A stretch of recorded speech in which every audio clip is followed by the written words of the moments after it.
Oh man, it's waiver wire Tuesday.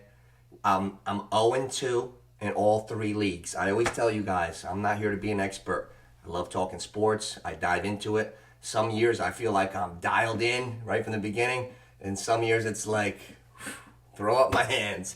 Right now, the three standard leagues I'm in, the town league that I'm in with the guys, 0-2. The lifetime boys league, 0-2. The family league that I set up, 0-2. So, what am I most concerned about from the first 2 weeks of the season going in to week three? So, the first thing I want to talk about is the Jets' backfield. That's one thing I think is pretty important that people are wondering about. They just had a real stinker against Dallas.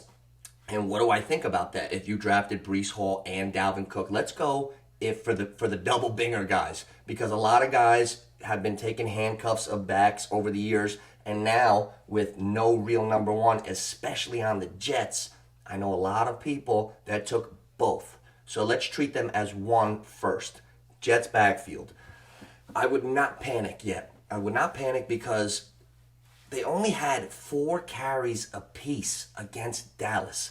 Dallas looked like the 85 Bears with Lawrence Taylor on it last week. What I didn't like was, how do you only give Dalvin Cook 4 carries and Brees Hall 4 carries? That to me shows like, okay, you couldn't get the ball running and you just went away from it. No creativity. Oh, okay, surely you must have thrown them the ball, screens, get them the ball in space. Dalvin Cook, 1 reception for 5 yards. Brees Hall, 0 catches for 0 yards. That to me is a red flag on the offensive coordinator, not Zach Wilson and not the Jets running backs.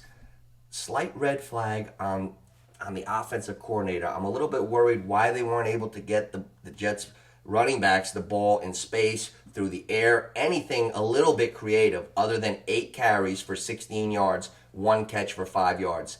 That's pathetic. But they got a home game. They're against New England.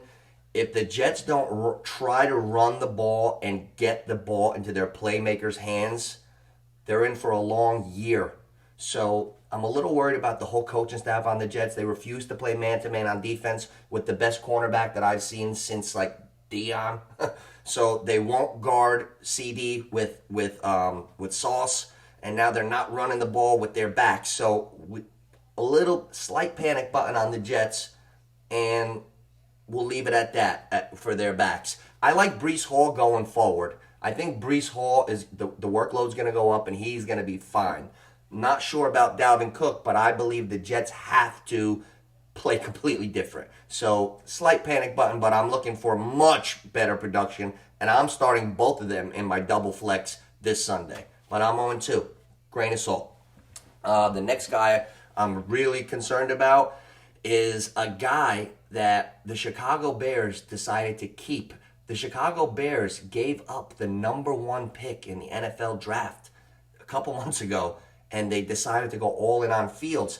And now I hear Ryan Clark and people talking on TV like saying, is the Justin Fields thing a mistake?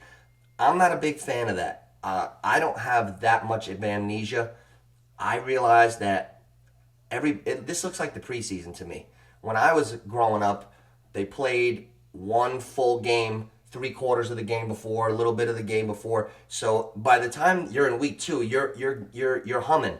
Now you're seeing, like, I saw Chase Claypool forget to block. They threw a screen on it, like a trips receiver set, and the guy caught it. Claypool never blocked. The guy went around him and tackled him. Like lazy bum stuff all across the league. From you could see the concentration isn't there to a man all over. Football, 11 guys on offense, 11 guys on defense, cohesion, receivers got to be on the same page. I think with Fields' talent and the Bears, you're not going to just give up on Fields, and they got to get better and better. And a kid that's that talented is not going to just not pretty much do what he did last year, at least, or better. Here, I'm going to sum this up with Fields. Last week, they're trying to find an identity, letting him rush 4 times for a total of 3 yards. I don't know what's going out there in Chicago, but I'm a little worried because are they telling him not to run like they were doing with Josh Allen a little bit? you kind of got to let Fields be Fields in the way you're coaching him. Coach him up, but you got to have him running a little bit and being Justin Fields. So, I know there's a little bit panic time on Fields, but if you drafted him, you can't go anywhere with him. He's starting this Sunday, and that's it.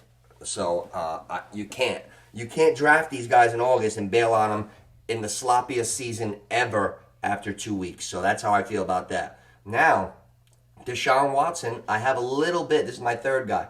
Deshaun Watson, I have a little bit of a different opinion on. This guy had the massage gate, and was out of football for 2 years. When you look at pick 6 to open the game last night, he just lost Nick Chubb now. Nick Chubb needed Deshaun Watson needed Nick Chubb, not the other way around. So now he lost Nick Chubb. I'm a little worried about Deshaun Watson out there in Cleveland, never regaining the 2020 form. First of all, think about that. Everything I read is, can Deshaun Watson gain 2020 form? It's 2023. If it was 2021 or 22 maybe even, but it's 2023. I don't know if he's ever going to be a top-tier quarterback, because to be a top-tier quarterback, what is that compared to the other top quarterbacks in this league? Would Deshaun Watson be great if we put him in a CFL? Of course, but you got to compare him against Mahomes and Hurts and all these guys. So I don't know if Deshaun Watson is ever going to be that dude.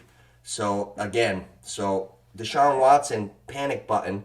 And if you have him as your quarterback and you have him as like your end-all be-all, I wouldn't stay married to him all year. And another guy that I would panic on is Zay Jones a little bit, because you got to watch where you value Zay Jones, okay? Zay Jones now is the number 3 receiver on Jacksonville. I know he does good things, but Calvin Ridley and Christian Kirk are there. And then you got Evan Ingram, who's coming on heavy on tight end. So he's really the number 4 pass catcher. How many number 4 pass catchers are worthy of being in your starting lineup from week to week? So if you get a 0 from Zay Jones, I don't know if it's that surprising. So, but as far as pleasant surprises, I got 3. We're gonna wrap this up. Mike Evans, oh my goodness. I want to see how long this could be sustained. Baker could always sling it, and Mike Evans is putting up Mike Evans prime numbers. But the thing on him the last couple of years, soft tissue injuries, a little tweak here, a little tweak there.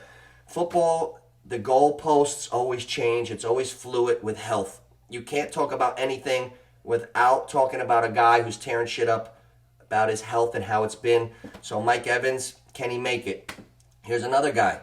Puka Nacua for the Rams.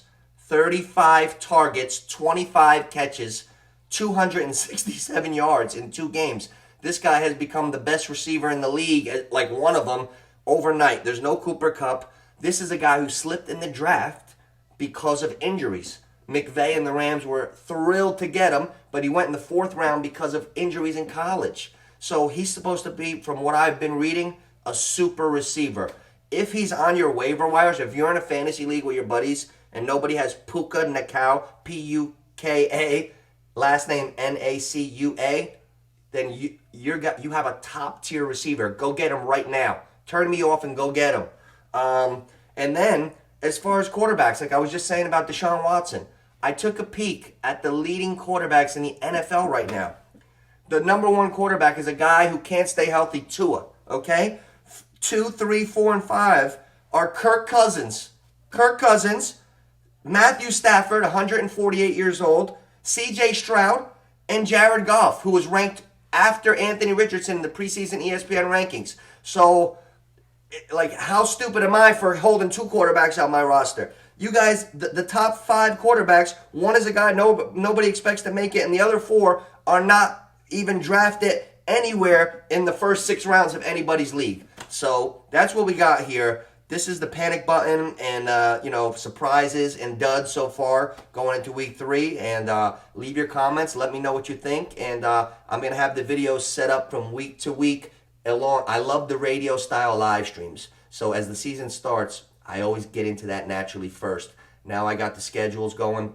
We got the Tuesday going into waiver wire Wednesday. I'll always have the fantasy panic button, stuff like this. and a little bit of waiver wire, and we'll keep going. Nooch, Neighborhood Picks, talk to you soon.